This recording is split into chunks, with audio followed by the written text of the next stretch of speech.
हरि ओम। प्रज्ञा ज्योति शोध संस्थान के दर्शकों को हमारा नमस्कार। आज इस ऑडियो में हम आपको पुरुषोत्तम महीने की एकादशी, कमला एकादशी या पद्मा एकादशी के नाम से भी जानी जाती है, उसकी विधि और उसके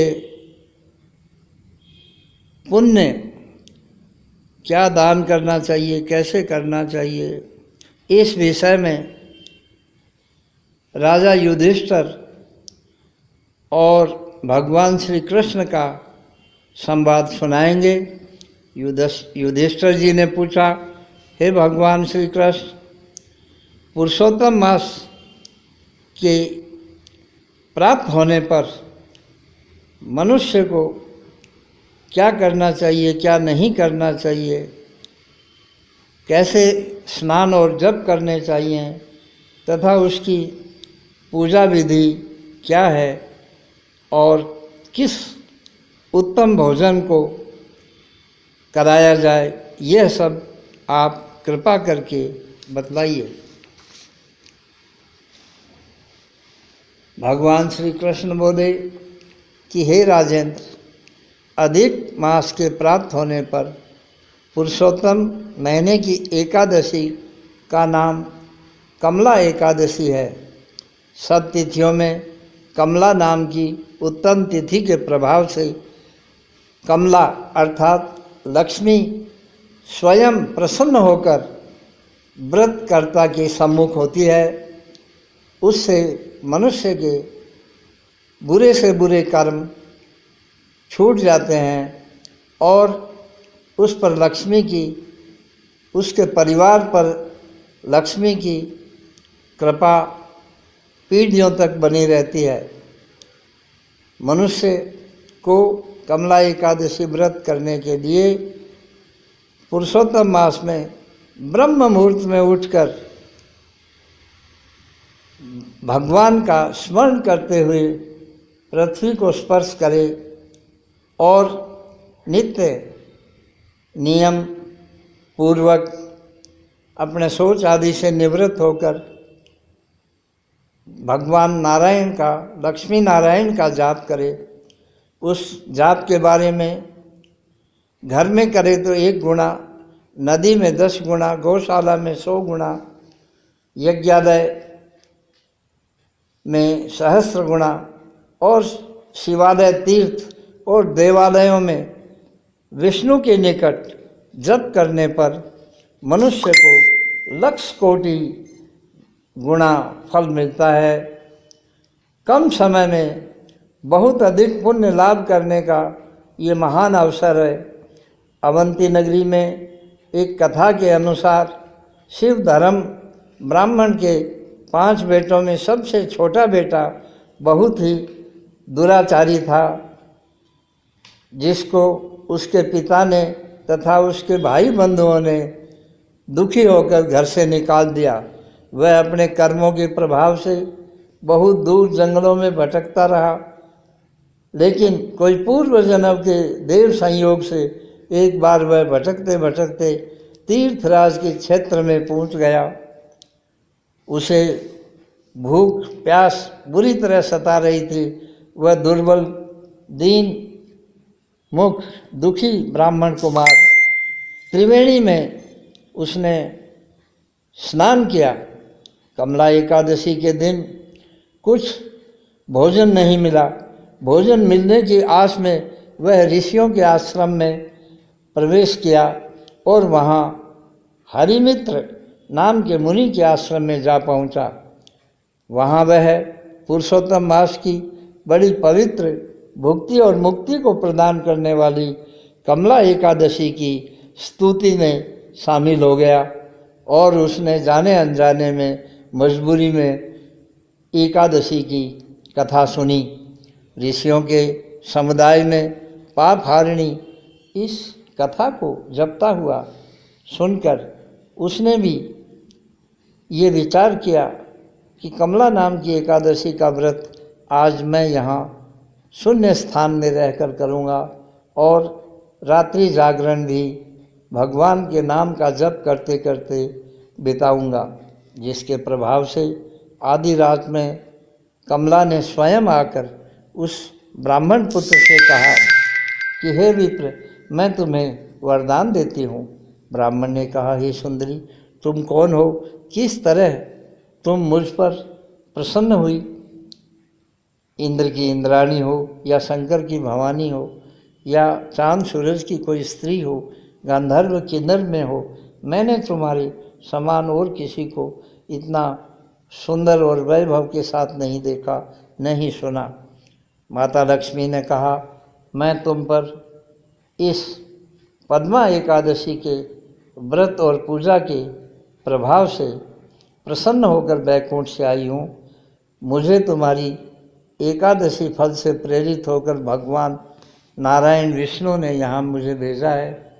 पुरुषोत्तम मास के शुक्ल पक्ष में या कृष्ण पक्ष में जो कमला एकादशी होती है, उसी के उपलक्ष्य में मैं तुम्हें कमला देने आई हूँ। पुरुषोत्तम मास के पहले पक्ष में जो एकादशी होती है, उसको तुमने आज प्रयाग तीर्थराज में मुनियों के सानिध्य में और व्रत किया। उसी व्रत के पुण्य प्रभाव से मैं वशीभूत होकर, हे ब्राह्मण, तुम्हें आशीर्वाद देती हूँ कि तुम्हारे कुल में भी कभी कोई दरिद्र मनुष्य उत्पन्न नहीं होगा। इस प्रकार के कृपा भावपूर्ण वचन सुनकर वह ब्राह्मण पवित्र हो गया, उसके सारे पाप नष्ट हो गए। ब्राह्मण ने कहा कि हे लक्ष्मी, यदि तुम मुझ पर प्रसन्न हो तो विस्तार पूर्वक इस व्रत की विधि को कहो, जिसको सुनने के लिए जगत कल्याणकारी राजा लोग प्रवृत्त होते हैं।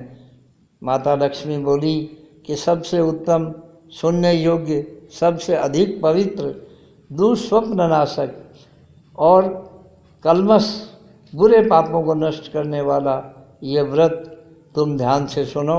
सबसे अच्छी बात तो यह है कि श्रद्धा से युक्त होकर भगवान नारायण का, विष्णु का, उसकी पूजा का एक श्लोक, आधा श्लोक भी यदि किसी ने श्रद्धापूर्वक पद्मा एकादशी को किया तो पढ़ लिया तो वह कोटि कोटि पापों से छूट जाता है।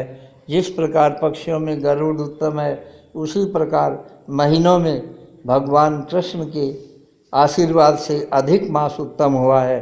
जिस प्रकार नदियों में गंगा उत्तम है, द्वादशी तिथि भी वैसे ही उत्तम है। जिस तिथि के अंदर विद्वान लोग आनंदमय नारायण की पूजा करते हैं, जो लोग भक्तिपूर्वक उक्त नारायण की पूजा करते हैं, उनकी ब्रह्मादि देवता लोग भी पूजा करते हैं। जो लोग सदा नारायण में मन लगाते रहते हैं और नारायण नारायण हरि कीर्तन हर वक्त करते रहते हैं तथा जो जागरण करते हैं, वे इस कलयुग में धन्य हैं।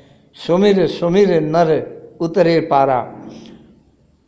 शुक्ल और कृष्ण पक्ष में भी जो एकादशी होती है, उनमें गृहस्थियों को पहली यानी कि शुक्ल पक्ष की और साधु संतों यतियों को दूसरी कृष्ण पक्ष की करनी चाहिए, ऐसा शास्त्र का मत है। एकादशी या द्वादशी तथा रात्रि शेष में त्रयोदशी का व्रत कर सत्ययज्ञ के समान मनुष्य फल का भागी होता है। हे पुंडरीकाक्ष, एकादशी के निराहार रहकर दूसरे दिन भगवान मैं भोजन करूंगा, इस तरह का गोत्र सहित संकल्प देकर पूजन शुरू करे, भगवान से प्रार्थना करे कि आप मेरी शरणता स्वीकार कीजिए।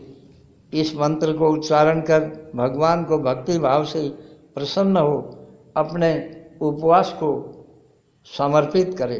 भगवान के आगे मन से जितेंद्रिय होकर गाने बजाने, नाचने तथा पुराण आदि पढ़ने में रात्रि का व्यतीत करे। द्वादशी के दिन प्रातःकाल उठकर जितेंद्रिय से विधि पूर्वक स्नान आदि से निवृत्त होकर भगवान नारायण की पूजा करे।